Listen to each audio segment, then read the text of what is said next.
দেশের মানুষ আর দুর্নীতিবাজ লুটেরাদের ক্ষমতায় দেখতে চায় না, এই মন্তব্য করেছেন জামায়াতে ইসলামী নায়েবে আমির সৈয়দ আব্দুল্লাহ মোহাম্মদ তাহের। কালার এক্সপার্ট, জর্জ স্যাপ এবং মাইল্ড অন হ্যান্ডস টেকনোলজি সমৃদ্ধ অরিক্স ক্রিস্টাল ওয়াশ আপনার লন্ড্রি এক্সপার্ট।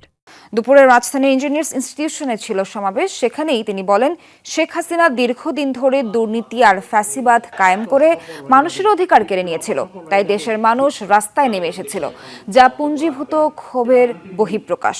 এখন সময় এসেছে মানুষের অধিকার ফিরিয়ে দেওয়ার। আগামীর বাংলাদেশে সবাই নিরাপদ থাকবে তা নিশ্চিত করতে হবে বলেও মনে করেন তিনি। সেই সাথে ফ্যাসিবাদ সরকারের দুর্নীতিগ্রস্ত কর্মকর্তাদের অপসারণ করে যোগ্যদের দায়িত্ব দেওয়ার আহ্বান তার। দেশে ইসলামী শাসন কায়েম করতে মানুষের ঘরে ঘরে যেতে কর্মীদের প্রতি আহ্বান জানিয়েছে জামায়াতে ইসলামীর নায়েবে আমির। বিগত শাসনের দুর্নীতিবাদ অদক্ষ ব্যক্তিরা যারা বিভিন্ন জায়গায় এখনো বসে আছে, আপনাদের অগ্রাধিকার হচ্ছে তাদেরকে প্রশাসন থেকে যে যেখানে আছে সেখান থেকে অপসারণ করা।